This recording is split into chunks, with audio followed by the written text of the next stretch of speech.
the things we're going to start with is so-called the spontaneous process. So thermodynamics is a subject that got intensively investigated by scientists around 200 years ago. And then one thing that feel very curiously is actually certain process happen actually unidirectionally. For example, if you put the ice on the table at room temperature, the ice will melt spontaneously, right? You don't need to do anything. You just put it over there. You're going to see the ice start to melt. And then the salt dissociation thing is actually spontaneous too. If you throw your sodium chloride into water, right? So you throw it in the solid form, but after some time, they all disappear, they dissolved, right? So the dissociation of your sodium chloride is spontaneous.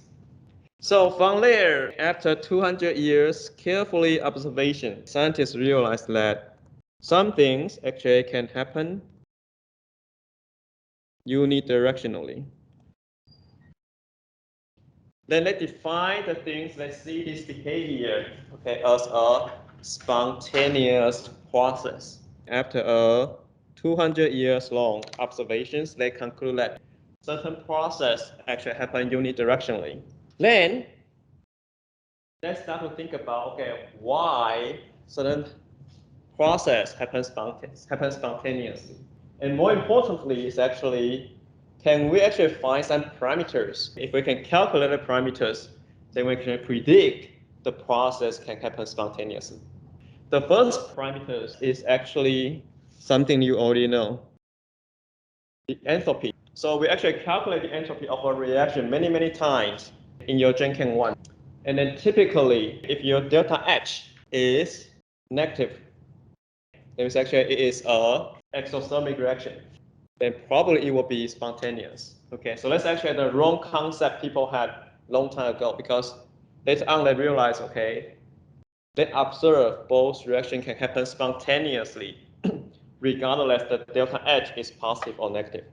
Starting from there, they think about, okay, so delta H alone apparently is actually not a good parameter to use to predict whether the reaction is spontaneous or not. So they look very hard. Eventually, scientists actually identify another term called the entropy, or you can write delta S, to predict whether a reaction can happen spontaneous or not, okay? So in the end, they realize, okay, it is not just delta H, okay? It has to be the overall effect of your enthalpy and the entropy, okay? If you consider both of them together, okay, then they have a unified way to predict whether a reaction can happen spontaneous or not. So these things was actually eventually connected through a term called the free energy. So free energy is eventually the terms that scientists use to predict whether reaction can happen spontaneous or not. Okay, we're going to talk about the details later. But before we jump into the free energy, we want to actually introduce a few terms.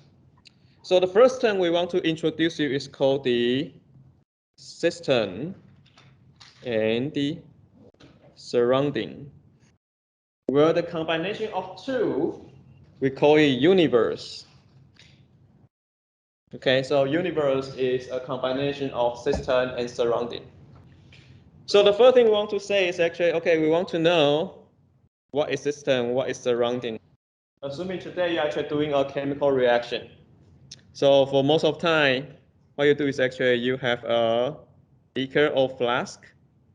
Then you're going to put in your reactants. Let's say we put the sodium chloride into water to form the solution.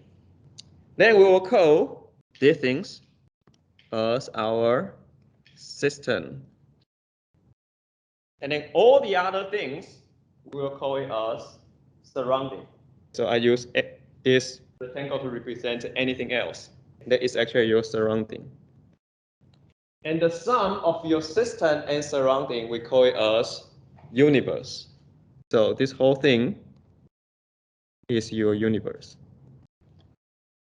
So for the system can be anything of your interest. You can define anything as your system. But once you define your system, anything outside your system is called the surrounding. And the sum of the two is the universe. Okay, so that's actually a very important concept that you should know.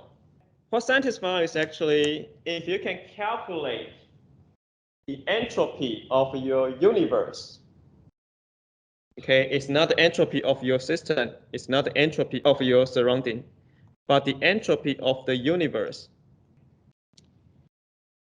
If you calculate that, although we don't know how to calculate that yet, okay, but you'll learn how to calculate later, okay? If you can calculate your delta S universe, and then if that delta S universe is larger than 0, then you can have spontaneous process. Okay, so that's actually the first concept that you need to know. If the delta S universe larger than 0, then you're going to have spontaneous process. Be careful, it's not delta S system, it's not delta S surrounding. It has to be delta S universe. If the delta S universe is larger than 0, then you have spontaneous reaction. Okay, so but before we move on, one thing I want to actually mention is that, okay, so what is entropy? S. What is this? So if you look at your textbook, you will see the entropy probably was defined as the randomness of your system. So what is randomness? Why the nature likes to have a larger randomness? Have you ever think about these problems? Why? This is actually one of the most important concepts that human create or human discovered. We realize that nature like random. How those little things actually connect to the chemistry we actually learning. So every time when you see the textbook say, okay, it's more random, what does it mean?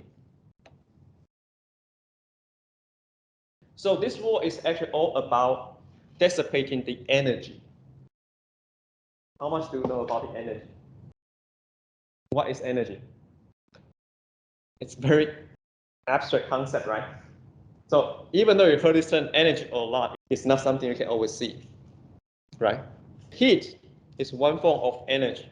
What other forms of energy you can think of?